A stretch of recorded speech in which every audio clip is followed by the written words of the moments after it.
মন খুব খারাপ, লাইফে কিছু হচ্ছে না, হেরে যেতে ইচ্ছে করছে, তার জন্য একটা ওষুধ আছে আমার কাছে, যার জন্য আপনাকে কোনো সিনেমা দেখতে হবে না, খালি আপনি একটা ট্রেলার দেখুন, আপনার মনটা ভালো হয়ে যাবে। হোম বাউন্ড বলে একটা ট্রেলার এসছে, যে সিনেমাটা রিলিজ করতে চলেছে 26 সেপ্টেম্বর, যেটা ডাইরেক্ট করছে মাসানের মতো সিনেমার ডাইরেক্টর নীরজ ঘেওয়ান। কাস্টে আছে ঈশান খট্টর, জাহ্নবী কাপুর আর বিশাল জেঠওয়া। এইবার এই যে ট্রেলারটা, সেই ট্রেলারটা এক কথায় আউটস্ট্যান্ডিং ট্রেলার। বিশ্বাস করুন, আপনার মনটাকে না ইমিডিয়েটলি ভালো করে দেবে এই ট্রেলারটা। এত সুন্দর, এত সূক্ষ্ম করা হয়েছে ট্রেলারটাকে। এখানে গল্প কি বোঝা যাচ্ছে ট্রেলার দেখে? তিনটে বন্ধু, যাদের স্বপ্ন তো বিশাল, তারা কেউ পুলিশ হবে, কেউ বড় অফিসার হবে, বড় বড় জায়গায় ওঠা বসা করবে, স্বপ্ন অনেক, কিন্তু তাদের ট্যালেন্ট দিয়ে কেউ তাদেরকে চিনতে পারছে না, তাদের ট্যালেন্টটাকে কেউ দেখতে পাচ্ছে না। দেখতে পাচ্ছে কি? দেখতে পাচ্ছে যাদের তাদের জাত আর ধর্ম। এই সবকিছুর থেকে বাইরে বেরিয়ে তারা কি একটা বেটার লাইফ লিড করতে পারবে? তারা কি স্বপ্নটাকে পূরণ করতে পারবে? এই নিয়েই এই সিনেমার গল্প। মাসানের মতো সিনেমার ডাইরেক্টর, আপনারা জানেন মাসান কি লেভেলের সিনেমা, নতুন করে বলে দিতে হবে না। এবং এই যে ট্রেলারটা, এই ট্রেলারটার মধ্যে প্রথম যে জিনিসটা আমার ভালো লেগেছে, এই গল্পটা না খুব রুটেড একটা গল্প, এবং এই গল্পটাকে যেভাবে রুটনেসের সাথেই প্রেজেন্ট করা হচ্ছে, আপাতত যেটুকু ট্রেলার দেখে বোঝা যাচ্ছে সেটা আউটস্ট্যান্ডিং। সেটা ইয়োলিশ কালার টোন হোক, সেটা তার ব্যাকড্রপ হোক, সেটা তার লুক অ্যান্ড ফিল হোক, প্রত্যেকটা জিনিস খুব রুটেড, খুব মাটি থেকে উঠে আসা তিনটে ক্যারেক্টার। সেই তিনটে ক্যারেক্টারকে ওইভাবেই প্রেজেন্ট করা হয়েছে যাদেরকে দেখে বোঝা যাচ্ছে না যে তারা স্টার বা তারা সেলিব্রিটি।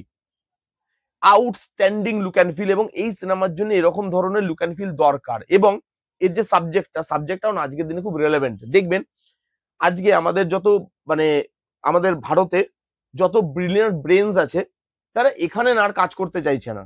তারা ভাবছে ভাই এখান থেকে আমরা চলে যাব, বাইরে চলে যাব, লন্ডন, আমেরিকা, বা আমরা দুবাই টুবাই চলে যাব, ওখানে অনেক বেটার লাইফস্টাইল, কাজের অনেক বেশি সুযোগ, স্যালারি অনেক বেশি, ওখানে জিনিসপত্র অনেক কিছু, অনেক বেশি সুযোগ সুবিধা আছে সেখানে, তো তারা সেখানে চলে যাচ্ছে।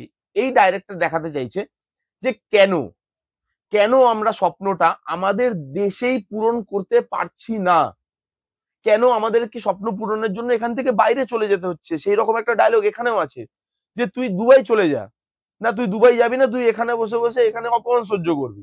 তো আমরা চলে যাচ্ছি আস্তে আস্তে, আমাদের যে ব্রিলিয়ান্ট ব্রেনস তারা সব এখান থেকে বেরিয়ে যাওয়ার চেষ্টা করছে। কেন কেন আমরা এখানে থেকেই, আমাদের দেশে থেকেই, আমাদের জায়গায় থেকে, আমাদের মাতৃভূমিতে থেকেই কাজ করে আমরা নিজেদের লাইফস্টাইলটাকে বেটার করতে পারছি না? কেন স্বপ্নগুলো পূরণ করার আগে এই জাত ধর্ম, এই বাউন্ডারিজ গুলো আমাদেরকে টপকাতে হচ্ছে? এই জিনিসটা রেলেভেন্ট, এই জিনিসটা একদম খুব সত্যি কথা। শুনতে খারাপ লাগলেও কথাটা সত্যি কথা, এবং আজকের দিনেও এই জিনিসগুলো আছে। সেই জিনিসটাকে যেভাবে উঠিয়ে আনছে সেটা বেশ ভালো। পারফরমেন্সেস দুর্দান্ত হতে চলেছে এখানে। বিশাল জেঠওয়া এবং ঈশান খাট্টার এই দুজন যা পারফরমেন্স দিয়েছে, ভাই স্পিচলেস। প্রত্যেকটা জায়গা তারা একে অপরকে জড়িয়ে ধরে কাঁদছে, তারা স্বপ্ন দেখছে, তারা এই জীবনটার থেকে বেটার জীবন চাইছে, কিন্তু এখান থেকে বেরিয়ে গিয়ে নয়, জীবনটা তারা পরিবর্তন করতে চাইছে, কিন্তু জায়গাটা তারা পরিবর্তন করতে চাইছে না। এই জিনিসটাকে যেভাবে পারফরমেন্সের মাধ্যমে ফুটিয়ে তুলেছে, ওই পারফরমেন্সের মধ্যে কমেডি, ইমোশন, ড্রামা, প্রত্যেকটা জিনিস এত ভালোভাবে, এবং তাদের দুজনের কেমিস্ট্রি সিনেমাতে ওয়ার্ক করতে চলেছে, এটা ট্রেলার দেখেই আপনি বুঝতে পারবেন। কারণ এই দুজনের কেমিস্ট্রি ট্রেলারে ওয়ার্ক করছে।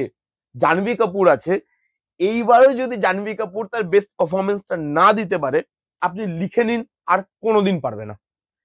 এবং জাহ্নবী কাপুরকে অন সিরিয়াস নোট ভালো লাগছে, যেরকম ধরনের সচরাচর রোল বা তিনি অ্যাক্টিং যেরকম ধরনের তিনি সচরাচর করে থাকেন, তার থেকে একটু বেরিয়ে একটু আলাদা কিছু করার চেষ্টা, যার মধ্যে ওই বড়লোক বাবার মেয়ে সেই জিনিসটা ছাপ আসতে দেয়নি ডাইরেক্টর, তাকে রুটনেসের সঙ্গে প্রেজেন্ট করার চেষ্টা করেছে। দেখা যাক তার পারফরমেন্স কিরকম হয়, সেটা আমি মুভি দেখার পরে বলবো। বাট বাকি দুজনের পারফরমেন্স আমার দারুণ লেগেছে। এখানে ইমোশনটা এত সুন্দরভাবে ওয়ার্ক করে, যেখানে একজনের মা বলবে যে সালাম সাহাব, ওই জায়গাটা যেখানে বলবে যে ভাই আমরা মানে ওইটা আমাদের পেহচান নয়, যেটা আমাদেরকে দাগিয়ে দেওয়া হয়েছে যে পেহচান দিয়ে, পেহচান সেটা যেটা আমরা নিজেরা তৈরি করব। সেই ডায়লগটা ভালো। এখানে এক জায়গায় বলবে যে তোমার নাম কি, বলবে এই কুমার আমার নাম, বলছে গোত্র। এক জায়গায় একটা অফিসে কাজ করছে, সেখানে বলবে মানে মুসলিম ছেলেটা, সে সেখানে জল ভরে এনে দেবে, অফিসের বস বলবে ভাই তুমি আমার জলের বোতলটা কালকে থেকে ভরো না। এরকম ধরনের ডায়লগ, এরকম ধরনের মোমেন্ট আমাদেরকে ভাবতে বাধ্য করে, আমাদেরকে সত্যি একবার ভাবতে বাধ্য করে যে এটা না আমাদের ভাবার বিষয়, এটা আমাদেরকে আগামী দিনে কোথায় নিয়ে যাচ্ছে, এবং একটা মানুষকে তার তার ধর্ম দিয়ে কতদিন দেখা হবে সেটা অডিয়েন্সকে ভাবতে জায়গা দিয়েছে। এবং এখানে ডায়লগ, সেখানে মোমেন্টস, সেখানে কেমিস্ট্রি, এই দুজনের কেমিস্ট্রি, ইমোশন, কমেডি, সেই জায়গাগুলো এত সুন্দরভাবে উঠে আসে। তার সঙ্গে ট্রু স্টোরি যেটা আমাদেরকে ইন্সপায়ার করবে, গল্পটা যেটা রেলেভেন্ট, এবং ট্রেলারের এডিটটা বেশ ভালো, বড় করা হয়েছে। এবং সেই জন্যই আমি কেন এটা বলছি যে বড় করা হয়েছে, আপনি দেখবেন একটা ট্রেলার যখন বড় হয় তখন সেই ট্রেলারটা দেখতে না একটা টাইমের পর গিয়ে আমাদের মনে হবে ট্রেলারটা আননেসেসারি বড় করছে, গল্প রিভিল করে দিচ্ছে।